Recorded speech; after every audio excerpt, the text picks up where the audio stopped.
말씀의 제목은 예배소서 그리스도인 다른 삶을 삽니다. 그리스도인 세상에서 다른 삶을 삽니다. 라고 하는 제목입니다. 지난 주간 그 주중에 있었던 일입니다. 제가 이제 일터에서 일을 하고 돌아왔습니다. 그런데 우리 루아와 리아, 이제 루아가 13살이고 리아가 10살이죠. 저녁상을 차려줬어요. 우리 루아와 리아가. 아시는 것처럼 저도 배달 일을 하고 있는데요. 저는 음식점에서 완전히 만들어진 음식을 배달합니다. 그런데 요즘은 완전히 조리된 음식이 아니라 음식을 만들 수 있는 재료의 설명서만을 배달하는 곳이 있더라고요. 루아가 그런 것을 알아가지고 바쁜 엄마를 대신해가지고 자신이 음식을 만들어 보겠다고 주문을 해달라고 하길래 3끼 분량을 준비할 수 있는 재료를 준비했습니다.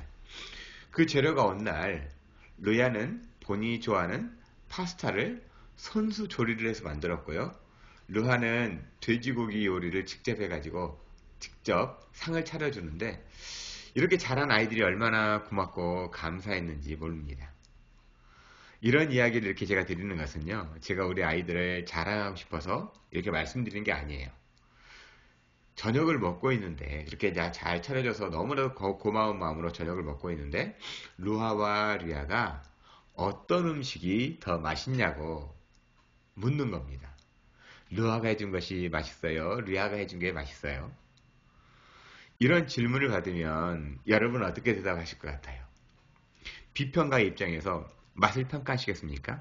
아니면 부모 입장에서, 특히 아빠 된 입장에서 평가를 하시겠습니까? 사실 아이가 없는 분들은 모를 거예요. 이 감동과 감격, 그리고 이런 질문을 받을 때 어떻게 답을 하는 게 좋지? 라는 것을 전혀 모르실 수 있을 겁니다. 저는 개인적으로 둘 다 정말 맛있었어요. 아이들이 이렇게 음식을 잘하나? 할 정도로 맛있었습니다. 하나하나의 정성과 아빠를 사랑하는 마음이 녹아있는데 어떤 것이 더 맛나다고 할 수가 없었어요. 그래서 정말 둘 다 맛있었기 때문에 둘 다 맛있다. 어떻게 더 맛있다라고 말할 수가 없다. 라고 했더니요. 루아가 됐든 이렇게 얘기를 하더라고요. 아빠가 어렸을 때 엄마가 좋아, 아빠가 좋아 라고 물어봤잖아. 그것처럼 루아가 만든 음식이 좋아, 리아가 만든 음식이 좋아. 이렇게 얘기를 하더라고요. 근데 저는 이 말 듣고 깜짝 놀랐어요. 저는 이런 말을 한 적이 없기 때문입니다. 아이들이 정말 어렸을 때 종종 교회 삼촌 이모들이 많았습니다. 굉장히 많았어요. 저희 집에 굉장히 많이 놀러 왔거든요. 또 지난주 페이북에도 보니까 한참 지난 그런 사역을 한 이후에 한참이 지났는데도 그때 만났던 이 삼촌들과 이모들이 우리 루아와 리아가 아직 어렸지만 그럼에도 불구하고 놀러 왔던 적들이 많이 있었거든요. 그럴 때마다 이 삼촌들과 이모들이 짓궂게 얘기를 하는 거예요. 루아한테 엄마가 좋아, 아빠가 좋아. 그렇게 말하는 친구들에게 제가 그런 질문을 하지 말라고. 세상에서 제일 안 좋은 질문이라고. 누가 더 좋고 안 좋고 우열을 나누는데 특히 부모를 대상으로 하는 것은 정말 안 좋은 질문이라고 했던 적이 꽤 됩니다. 그 친구들이 이제 결혼을 하지 않았기 때문에 아직 굉장히 지금은 생각은 어리죠. 20살 중순이나 아니면 이제 20살 후반 정도 많아봐야 그 정도 되는 친구들이기 때문에 그런 질문을 이렇게 스스럼 없이 했는데 그런 질문은 정말 좋지 않다라고 했거든요. 그래서 우리 아이들에게 이런 질문은 아주 안 좋은 질문이야. 아빠가 그런 질문을 한 적은 없는 것 같은데 루아하고 리아에게.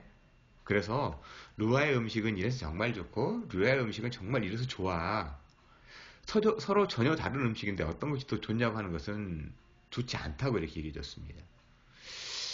그러면서 좀 생각해 보니까 아이들이 음식을 만드는 TV 프로그램을 보면서요, 평가하고 누가 우승자가 됐는지에 대해서 종종 보다 보니까, 이런 TV 프로그램을 보다 보니까 은연중에 better than this, 더 어떤 것이 나은가에 대한 생각을 갖지 않았나라는 생각을 하게 됩니다. 그런 의미에서 세상은 경쟁 구도를 통해서 강한 사람이 대접을 받고 약한 사람을 무시받거나 살아내기 힘든 것이 세상의 법칙이다라고 하는 것을 다시 한번 생각하게 되더라고요. 그 서구 사회나 한국에서 어렸을 때부터 제일 많이 듣고 자란 것이 1등이라는 말 아닙니까? 1등. 우리 아이가 1등을 했어요. 우리 아이가 정말 정말 잘했어요. 그러면 1등의 의미가 뭐냐는 거예요. 그렇게 말하시는 1등의 의미는 뭐죠? 다른 아이들보다 남보다 더 낫기 때문에, 남보다 더 잘하기 때문에, better than other. 다른 친구들보다 더 낫기 때문에, 남보다 더라는 가장 기본적인 비교에서 1등이라고 하는 순서가 매겨지잖아요. 그러니 누구보다 더 나은 사람이 되어야 한다라는 은연중의 가르침이 우리가 배우고 자랐던 아주 익숙한 환경 아닙니까? 저도 계속 종종 말씀드리고 자주 말씀드리지만 저희 어머니가 계속 그러는 거예요. 누구 아이들은 어머니께 이런다더라. 어렸을 때부터 누구 아들은 공부도 잘한다더라. 이게 뭐예요? 계속 비교하는 거잖아요. 남보다 더 나은 사람이 됐으면 좋겠다라는 그런 은연중에 그걸 가지고 있는 거잖아요. 그래서 교회에서마저도 이러한 생각에 우리 교회는 다른 교회보다라는 생각이 기재에 깔려 있지 않다고 말할 수가 없어요. 우리 교회가 조금 더 나아, 너희 교회보다 조금 더 나은 것 같아라고 하는 심지어 성도라고 말하는 분들도 그런 생각을 가지고 있더라는 거예요. 그렇다 보니까 한국의 과거에 아주 우픈 현실, 웃기고도 슬픈 현실이 무슨 총전도주의라면 혹은 뭐 새생명 축제라도 할라 치면 다른 교회 다니시는 분들을 우리 교회로 오라고 영업하는 것처럼 하고 선거라도 치르면 무슨 장로 선거, 안수집사 선거, 뭐 권사장 선거라도 치르면 시끌벅적한 것을 경험하지 않습니까? 남보다 더 나아야 된다고 하는 생각 아닙니까? 그래서 아주 일부지만 어떤 목사님들은 성도들의 이러한 마음을 이용해서 경쟁을 시키고 남들 앞에 세워주고 했던 것이 마치 관행처럼 되었습니다. 이런 한국교회를 보고 과연 우리 주 예수 그리스도, 우리 예수님은 뭐라고 그러실까요? 기가 차다고 하지 않을까요? 정말 가슴을 치지 않으시겠습니까? 최소 복음서를 통해서 만나는 예수님을 보시면 제자들을 줄 세우시고 경쟁 관계로 내모시는 거 보셨습니까? 제자들이 전도여행을 하고 돌아옵니다. 70여 명의 제자들이 전도여행을 하고 돌아와서 마치 자신들이 뭐라도 된 것처럼 예수님께서 우리는 이런 일을 했어요. 우리는 저런 일을 했어요. 라고 했을 때 예수님께서 순위를 매기면서 저 팀은 매우 잘함. 저 팀은 잘함. 저 팀은 그저 그럼. 저 팀은 못함. 이렇게 점수를 매기셨습니까? 아주 본질적인 말씀하지 않으십니까? 그게 바로 누가복음 7장 20절 말씀이에요. 귀신들이 너에게 항복하던 것으로 기뻐하지 말고 너희 이름이 하늘에 기록된 것으로 기뻐하라 하시니라. 너희 이름이 하늘에 기록된 것, 그것이면 족하다는 거잖아요. 너희 이름이 거기에 뭐 순서를 정해가지고 너는 1등, 너는 2등 그렇게 적어져 있지 않다는 거예요. 너희 이름이 똑같이 하늘에 기록되었다. 생명책에 기록된 것이 그것이 중요하다. 그것으로 기뻐하면 된다라는 거예요. 근데 우리는 종종 하늘나라에 대해서 누구는 금면류관을 쓰고 누구는 은면류관을 쓰고 누구는 개털 모자를 쓴다는 말로 교회 헌신과 봉사를 유도하는 이야기를 들을 때가 있었습니다. 물론 지금은 이런 이야기를 하시는 목사님은 없을 거라고 저는 믿고 싶어요. 하늘나라가 무슨 경쟁관계 속에서 상급이 주어지는 것이라고 이해하는 데서 오는 부작용이라고 할 수 있거든요. 하나님 나라는 너와 내가 직급이 나누고 누가 더 높고 낮은 그런 개념이 아니에요. 너와 내가 동일한 인격체로서 서로를 존중하는 우리의 이해 너머의 세계라고 할 수 있습니다. 그러니까 세상의 이해의 너머, 세상 사람들이 가지고 있는 생각 너머에 그걸 초월하는 이 above the world, 이 세상을 넘어서는 그 개념의 세계라고 할 수 있어요. 물론 하나님 나라를 세상에서 마치 샘플, 이 견본처럼 보여주는 대목이 사도행전에 나오잖아요. 우리는 잘 못 보겠어요.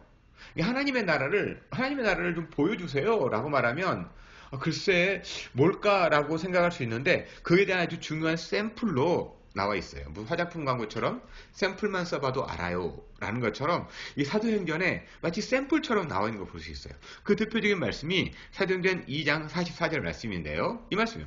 믿는 사람이 다 함께 있어 모든 물건을 서로 통용하고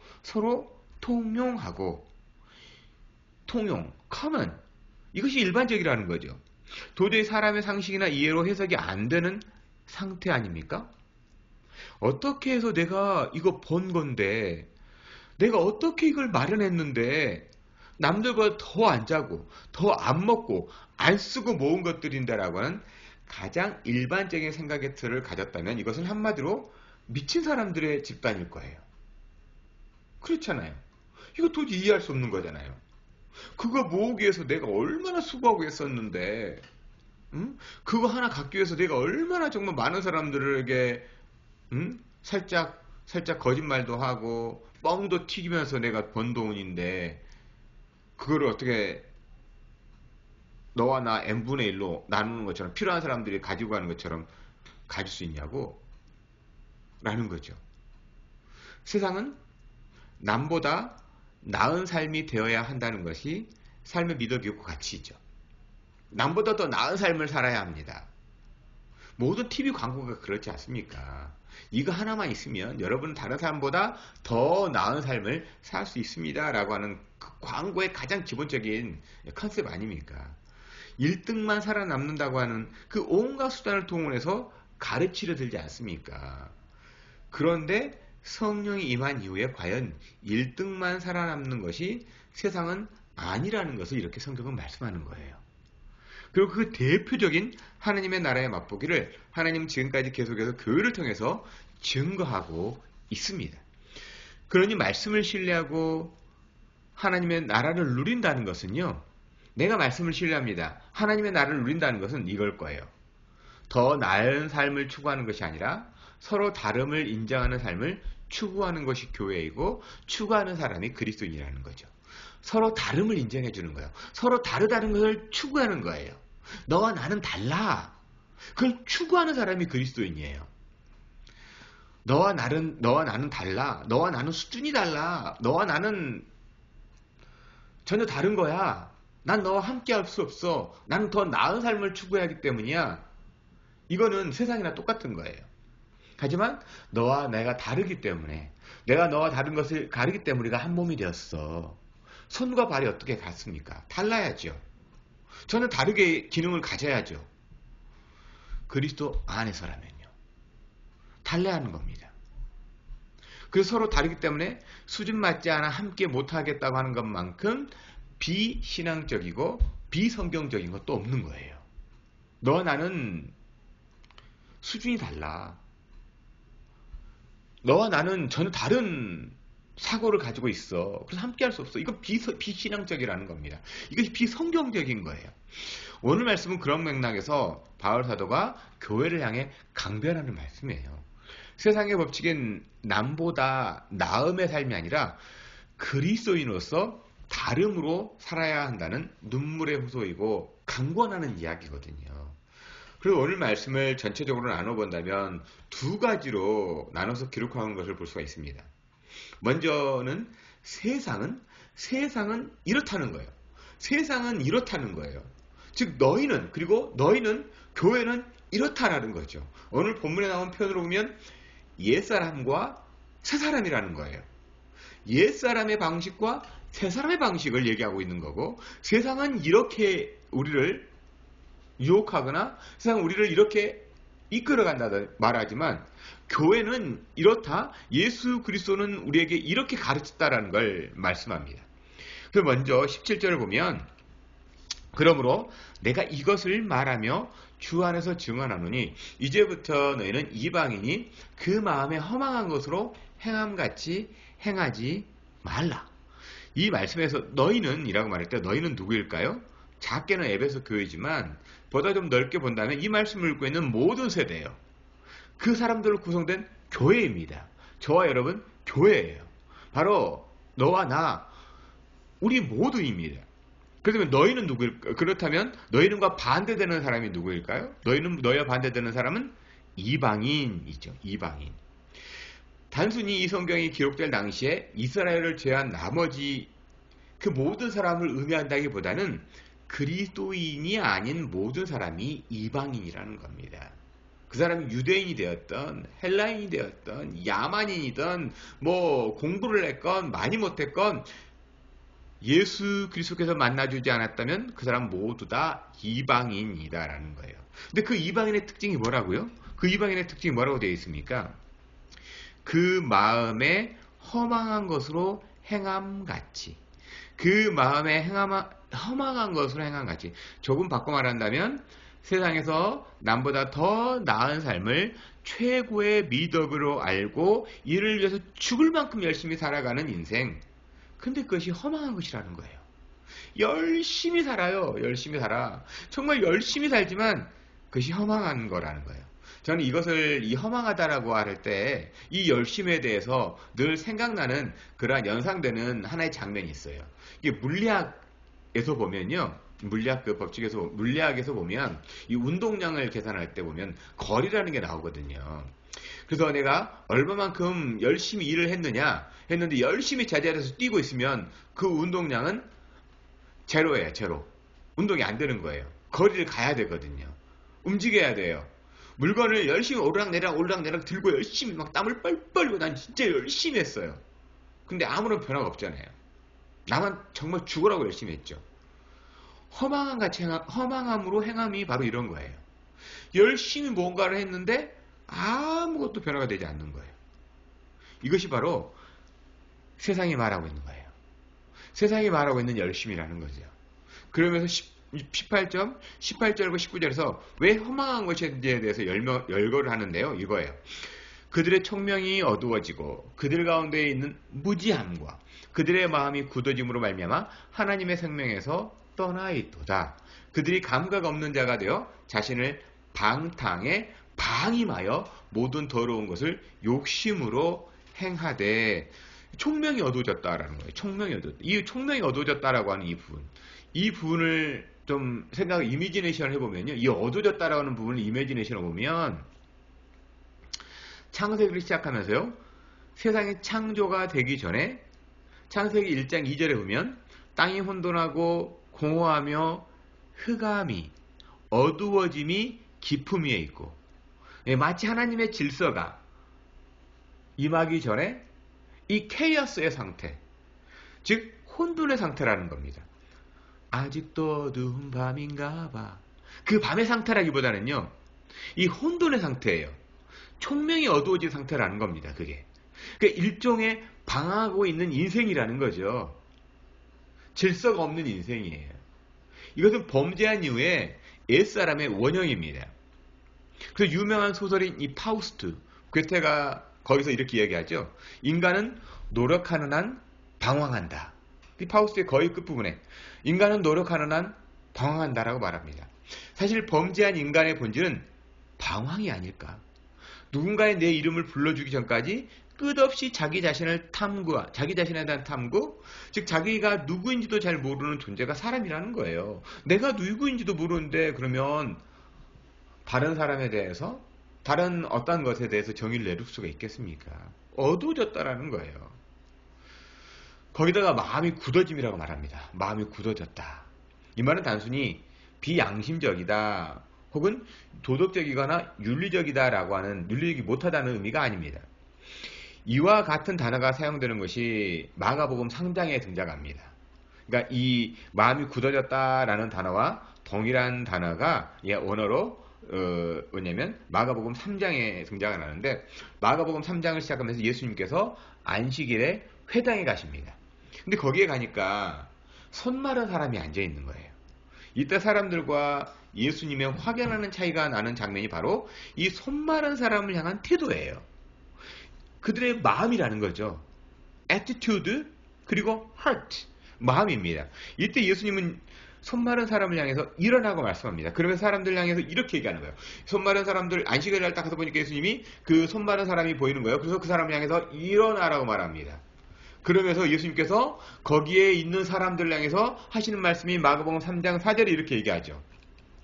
그들에게 이르시되 안식일에 선을 행하는 것과 악을 행하는 것, 생명을 구하는 것과 죽이는 것, 어느 것이 옳으냐 하시니 그들이 잠잠하거든. 왜 사람들이 말을 못할까요? 여러분은 어떻게 하시겠습니까? 어떻게 답을 하시겠습니까? 안식일의 율법을 따라 고치는 일을 하면 안 된다고 소리치겠습니까? 손 마른 사람의 고통이나 아픔 따위 무관하게 이런 마음의 생각을 그들의 마음의 완악함이라고 성경은 기록합니다. 남이야 죽든 말든 나만 율법 잘 지켜서 천국 가면 되는 거거든요. 나만 살아남으면 되는 거예요. 그것이 도덕이고 율법이죠. 그것이 도덕이고 윤리예요. 세상에 최고의 미덕이에요. 그게 남이야 상관없어요. 내가 정말 잘 도덕적으로 잘 지키고 뭐 같이 회당에 앉아 있더라도 저 사람이 무슨 상관이, 근데 저 사람이 마음이 아프고 무슨 상관이야. 나하고는 아무 상관없어. 나는 열심히 내가 회당에 앉아 있는 이유는 이 율법을 잘 지켜서 그래도 내가 정말 흠이 없는 사람이 되기 위해서. 남들은 죽든지 말든지 나만 1등하면 되지. 내가 무슨 상관이야. 하나님의 생명에서 떠난 자들이라고 하는 거예요. 한마디로 하나님의 생명이 없는 자들, 죽은 자들이잖아요. 송장들이에요. 입은 살아서 말은 잘할지 모르지만 다른 사람들은 죽든 말든 나만 살면 된다고 하는 일종의 좀비 같은 존재 아닙니까? 좀비? 요즘에 보니까 좀비 TV 드라마도 굉장히 많이 나오더라고요. 제가 좀 더 과격하게 표현한다면 신앙의 좀비예요. 교회 오래 다니고 성경 좀 아는 것이 뭐가 그렇게 중요합니까? 세상이 말하는 미덕을 교회 안으로 끌고 들어와서 미덕인 것처럼 성공 성공 성공만을 외치고 그 사람이 성공한 사람인가에만 온통 관심을 둔다면 하나님의 생명에서 떠나 감각이 없는 자와 신앙의 좀비와 뭐가 다르냐는 거예요. 세상의 것을 가지고 들어와서 하나님의 것에서 계속 끼워 맞추려고 하는 그 사람들의 신앙, 하나님 생명이 없는 자들, 감각이 없는 자, 좀비가 그렇잖아요. 뇌가 없으니까 감각이 없는 거잖아요. 오직 물어뜯는 것만 가능하잖아요. 이처럼 남보다 더 나은 존재로서 나의 가치를 둔 교회 안의 사람들 향해 바울은 소리를 칩니다. 뭐라고 소리칠까요? 에베소 4장 20절 이렇게 소리를 칩니다. 오직 너희는 그리스도를 그같이 배우지 아니하였느니라. 오직 너희는 그리스도를 그같이 배우지 아니하였느니라. 일종의 선언이에요. 이건 선언. 무슨 말일까요? 이걸 바꿔 말한다면 진짜 당신이 그리스도인이라면 예수님을 그렇게 배우지 않았습니다라는 거예요. 진짜 당신이 그리스도인이라면 예수님을 그렇게 배우지 않았습니다라는 선언이에요. 그래서 이걸 더 표현을 해본다면, 이걸 좀 더 풀어서 해석해 본다면, 세상의 방식으로 세상의 정의를 교회 안으로 가지고 들어와 생각하고 삶을 산다면 당신은 그리스도인이 아닙니다. 무서운 말이죠. 여전히 세상의 방식, 세상의 정의를 교회 안으로 가지고 들어와서 생각하고 그것을 삶으로 산다면 당신 그리스도인이 아니라는 거예요. 교회를 10년, 20년, 50년, 60년 평생을 다녔다라고 할지라도 그리스도인 아닙니다. 왜요? 예수님은 그렇게 가르치지 않았다라는 거니까요. 무늬만 그리스도인, 주일 교회에 나와 말씀을 듣고 성도들과 교제하고 좋은 말을 하고 또 집으로 돌아가고 직장에 나가서 세상과 똑같이 생각하고 말하고 삶을 산다면 뭐가 그리스도인이라는 거예요. 예수님은 그렇게 살라고 가르쳐주지 않았다라는 거예요. 그러면 예수님은 어떤 가르침을 주셨냐는 거예요. 어떤 가르침을 주셨을까요? 예수님은 제자들에게 또 성경 말씀을 통해서 만나는 그 예수님은 우리들에게 어떤 가르침을 주셨을까요? 그 대표적인 가르침이 마태복음 5장에서 시작하는 이 산상수훈 아닙니까? 산상수훈을 시작하면서 팔복에 대해서 나옵니다. 마음이 가난한 자는 복이 있나니. 세상은 가난을 추구하지 않습니다. 일종의 부자가 되는 것이 최고의 가치가 아닙니까? 마음의 풍요로움을 누려라. 마음이 부자가 되어라. 어떻게 보면 물질의 부자가 되어야 한다. 세상은 가난을 추구하지 않습니다. 가난을 혐오하죠. 그런데 우리 예수님은 가난한 자는 복이 있다고 말씀합니다. 또 애통한 자는 복이 있나니. 세상은 어떻게 말해요? 애통은 무슨 애통이야. 행복이 최고의 삶의 가치지. 행복이 최고의 삶의 목표가 아니야. 애통은 긍휼력인 자는 복이 있나니. 세상은 집 밟고 군림하고 조물주에 건물주로 사는 것이 결혼 순위 1순위 대상이라고 결혼정보회사에서 순위를 매겨놓지 않습니까?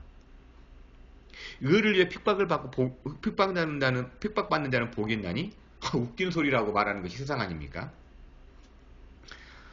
예수님은 세상의 방식과 전혀 다른 삶에 대해서 말씀하셨고, 이 땅의 삶으로 보이셨고, 십자가라고 하는 죽음을 역설적으로 생명으로 바꾸셨습니다. 이런 예수님을 만나셨습니까? 이러한 예수님의 가르침을 받으셨습니까? 예수님을 만났다면 예수님의 가르침을 받지 않을 수가 없습니다. 이것을 21절 진리가 예수 안에 있는 것 같이 너희가 참으로 그에게서 듣고 또한 그 안에서 가르침을 받았을 진데, 가르침을 이미 받았을진데, 이미 받았다는 거예요. 원어인 헬라어로 보면 이걸 부정형 과거 시제로 되어 있습니다. 그러니까 내가 언제 어떤 날 정확하게 언제부터라고 말하는 그 어떤 과거가 아니라 부정형이에요. 그러니까 어떤 딱 특정한 날이 없는 거예요. 하지만 어느 날 가르침을 받은 그날이 딱 정해진 것이 아니라 내 삶에 정확한 어느 날이라고 말할 수 없지만 예수님께서 찾아오셔서 내 삶에 예수님의 말씀을, 예수님의 삶을 가르쳐 주셨다라는 거예요. 그러니 그리스도이라면 당연히 유혹의 욕심을 따라 썩어져가는 구수, 옛사람이죠. 그걸 벗어버린다는 거죠. 그럼 구수는 뭐예요? 옛사람?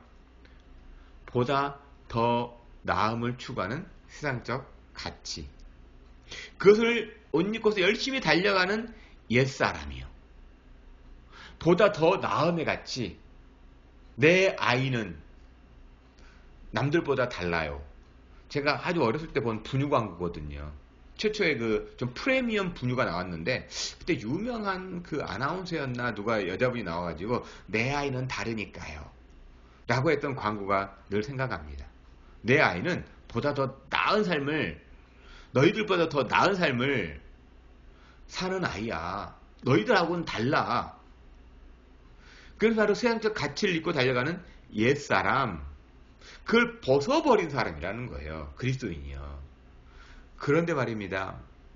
여러분 예수님께서 만나주지 않았다면 사실 옛사람이 세상이 말하는 최고의 가치, 삶의 최고의 미덕이 아닙니까? 온통 광고는, 세상의 광고는, 온통 세상의 그 이야기는 그것으로 귀결되기 때문에 그렇지 않습니까? 나도 모르게 다 물들어 있어요. 가능하면 다른 사람들 속여서라도 내가 더 나은 삶을 살아간다면 그것이 곧 정의 실현이라고 믿는 사회. 다른 사람을 짓밟고라도 내가 성공하기만 하면 모든 것이 미화된다고 배우는 세상이 우리가 살고 있는 세상입니다. 왜냐하면 세상은 태생적으로 그렇기 때문에 그래요. 태생적으로. 요즘 한국 사회는 10년 전 학급 폭력이 화제가 되고 있습니다. 학폭이라고 그러죠. 운동 열심히 해서 성공하는 것이 사람됨보다 더 중요하다는 것을 은연중에 가르치지 않았습니까? 그런데 어느 역사학자가 쓴 이 짧은 글에서 이렇게 말하는 걸 들었습니다. 학폭의 가해자를 향해 선수 생활을 못하게 해야 한다고 열을 올리는 정치인들. 정말 더 이상 선수 생명을 그렇게 그런 사람들과 함께 같이 운동 코트에서 같이 운동할 수 없다. 그런 우리는 볼 수 없다라고 말을 열을 올리는 정치인들. 자신들은 한두 명의 학폭 피해자 입장을 대변하는 것처럼 말하지만 이 정치인들이야말로 수많은 사람들 향해 폭력을 휘두른 장본인들이라는 걸 잊지 말라고요. 그럼에도 이런 정치인들이 학폭의 피해자의 입장에서 열을 왜 내는 걸까요? 내가 성공하기 위해서는 자신이 했던 일은 까맣게 잊어버리는, 그야말로 총명이 어두워지고 마음이 단단한 사람들의 전형적인 모습, 세상에서 성공했다고 말하는 사람들 아닙니까? 제가 정치하게 하는 게 아니에요. 이 정치인들의 그 습성을 말하는 겁니다. 세상이라는 거죠. 또 얼마 전에 한 몇 주 전이죠. 텍사스에 영하 18도 추위까지 왔다라는 거 여러분 들으셨죠? 이로 인해서 많은 사람들이 고통을 당했습니다. 텍사스는 그렇게 온도가 내려가는 곳이 아니잖아요. 우리 캐나다에서야 영하 18도면 겨울인가 보다 생각을 하죠. 그냥 늘 그렇구나. 좀 더 입어야겠다 생각을 하는데 이 추위로 인해서 목숨을 잃은 사람도 있었거든요. 또 추위를 이겨봤다고 불을 붙였다가 불이 나가지고 사망한 사건이 발생을 했습니다. 이런 상황에서 텍사스 주를 대신하는 한 정치인이 그야말로 세상에 성공한 사람 아닙니까? 이 정치인요. 텍사스 주를 대표하는 사람이니까, 정치인이니까. 이 사람이 다른 사람들은 추위에 떨건 말건 칸쿤이라고 하는 휴양지로 가족여행을 갔다는 소식에 분개를 일으킨 그런 일이 있었습니다. 지난주 뉴스에 보니까 나오더라고요. 그러면서 그 사람은 그 부랴 돌아와서 이 해명하는 것이 내가 좋은 아빠가 되기 위해서 우리 아이의 부탁으로 여행지까지 데려다 주고 왔다라고 해명을 한 그 소식을 들으면서 과연 그 사람 말을 얼마나 믿어야지? 라는 생각을 하게 됩니다. 이러한 세상에서 그리스도인들은 어떻게 삶으로 증거해야 한다고 바울 사도는 강변합니까? 이런 세상에서 22, 23절이요. 오직 너희의 심령이 새롭게 되어 하나님을 따라 의와 진리의 거룩함으로 지으심을 받은 새 사람을 입으라. 옛 사람을 벗어버리고 새 사람을 입으라. 새 사람은 어떤 사람이죠? 뭐 신상품 같은 사람이에요. 이제 봄철 신상품 나오니까 그 신상 옷을 입으면 새 사람이 됩니까? 뭐 새신랑 새신부처럼 뭐 최근을 의미하는 이 새롭다라는 것이 뉴라는 의미가 아니라 본질적 변화된 사람을 말하거든요. 전혀 다른 사람을 말하는 거예요. 마치 요한복음에 기록된 예수님의 최초의 이적이 물이 포도주가 된 이 가나 혼인잔치 아닙니까? 가나 혼인잔치. 이 질적인 변화를 의미하는 거예요. 물과 포도주는 액체이지만 둘은 본질적으로 화학적 성분이 달라요. 완전히 다른 물질입니다. 예수님께서 만나주셨다면요. 겉으로는 동일하게 볼지 모르지만 삶의 방향은 완전히 다른 삶을 사는데 어떻게 삶을 살아낼까요?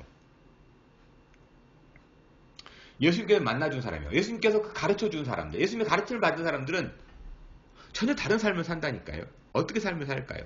성공을 위해 입만 열면 거짓말을 말하거나 스스로를 속이며 살았던 삶이라면 죽음을 감수하고서라도 더불어 참된 것을 말해야 한다. 그것은 우리가 서로 지체 너와 내가 서로 속일 수 없는 한 몸이기 때문이라는 것을 내 몸에 품은 사람이기 때문입니다. 그래요. 예수 만나기 전에는 입만 열면 거짓말할 수 있죠. 자기 자신을 속이며 살았던 사람일 수 있습니다. 하지만 예수님께서 만나셨고 예수님께서 가르침을 주셨다면 죽음을 감수하고서라도 더불어 참된 걸 말한다는 겁니다. 이것이 순교예요. 뭐 순교는 멀리 선교 현장에 가가지고 뭐 이렇게 그 사람들의 핍박을 받아서 죽는 것을 선교라고 말하지 않습니다. 내가 삶을 매일매일 살아가는 그 삶이 순교라는 거예요. 그 사도 바울은 매일 말하잖아요. 내가 매일 죽노라. 순교라는 거죠. 내가 매일 죽어요. 내가 지금까지 이걸 최고의 가치로 알고 살았는데 그것이 나를 죽이는 거구나. 그것이 나를 내 영혼을 죽이는 거구나. 그것을 끊어버리는 거예요. 그것이 순교라는 겁니다. 왜요? 너와 나는 한 몸이라는 겁니다. 사실 우리가 세상 속에 살면서 거짓을 피하기란 여간 쉽지 않습니다. 가장 가까운 부부관계에 있어서도 서로를 속일 때가 얼마나 많습니까? 선이든 악이든 말입니다. 하지만 그리스도인이라면 그렇게 살지 않음을 예수님께 배웠다고 강조합니다. 그래서 26절에서 분을 내어도 죄를 짓지 말며 해가 지도록 분을 품지 말고, 그러니까 그리스도인들은 분을 내지 말라는 말씀일까요? 아니면 분을 낼 수 있다는 말씀일까요? 그리스도인들은요. 화가 나는 일이 왜 없습니까? 화를 낼 수 있어요. 근데 그 화냄이 죄로 연결되지 않게 하라는 거예요. 왜냐하면 화가 나면 그 화남이라고 하는 것을 통해서 사단 마귀가 마음에 구멍을 딱 내놓고 들락날락하면서 옛사람으로 살아가게 바꿔버리기 때문에 그렇다는 거예요. 그래서 화가 날지라도 그것이 죄가 되지 않도록 하고 하루 안에 그 화를 풀라는 거예요. 어떻게 화를 풀 수 있을까요? 화가 나는데. 분이 나는데 어떻게 그 분을 풀어낼 수 있냐고요. 수많은 시편을 통해서 우리가 보듯이요. 하나님을 향해 그 화를 쏟아 놓을 수 있어야 한다는 겁니다. 하나님을 향해서 그 화를 쏟아 놓으라는 거예요. 내가 속으로 삼킨다고 그 화가 사그러듭니까? 내가 수양을 한다고 마음을 닦는다고 해서 그 화가 없어지지 않습니다. 그래서 한국 사람들이 제일 많이 앓고 있는 병이 화병. 얼마나 이게 유명한 병이었으면 영어로 화병이라고 되어 있습니다. 화병. 예. 화는 반드시 풀어야 되는데 지금까지 세상의 방식으로 풀어봤자 죄만 쌓이는 거거든요. 더 큰 화를 만들어낼 뿐이에요.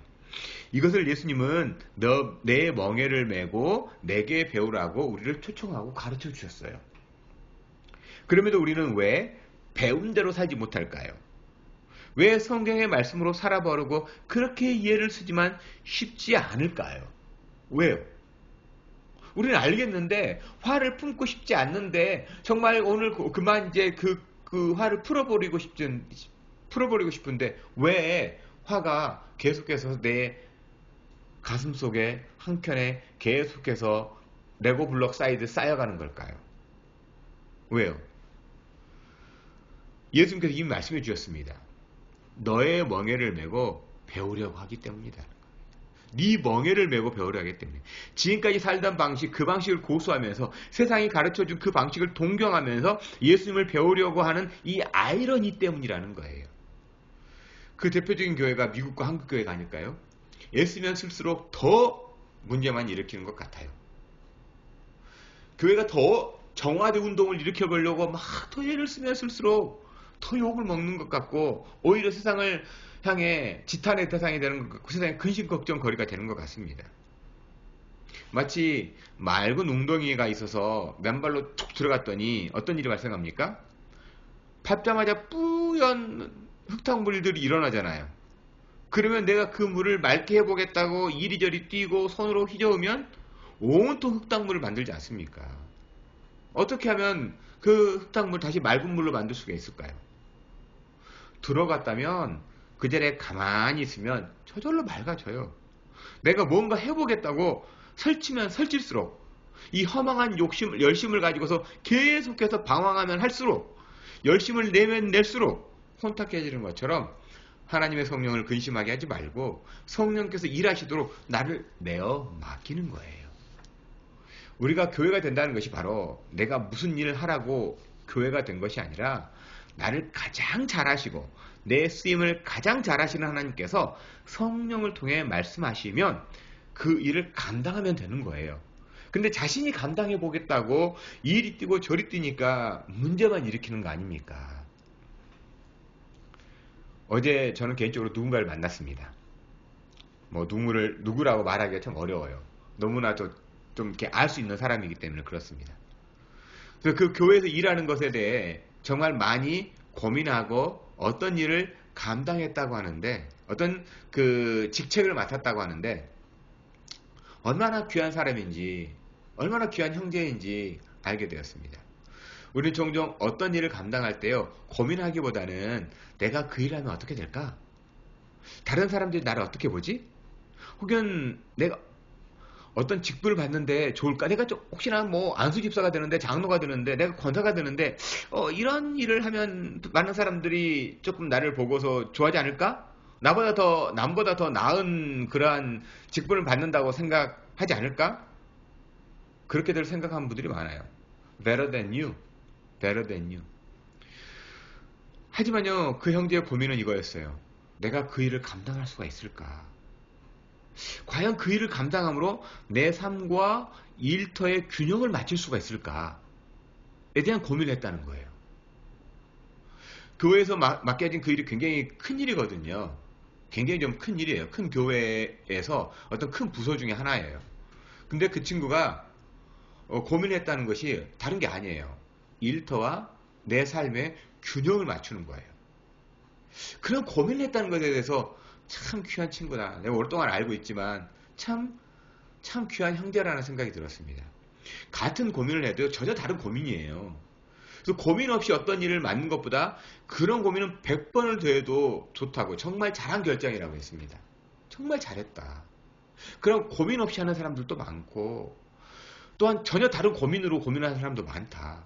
근데 너의 고민은 굉장히 건강한 고민이다. 이것이 우리가 일상에서 그리스도께 배운 대로 살아가는 단순하고도 간결한 사람의 삶이 아닐까요? 이러한 친구들이 숨겨져 있다는 것이 그래도 교회가 세상에 존재하는 이유이구나. 또한 교회가 목회자들이 잘해서 건강해지는 것이 아니라 이러한 친구들, 이러한 귀한 형제 자매들이 있어서 예수의 몸된 교회가 되는구나 라는 감동이 있는 하루였습니다.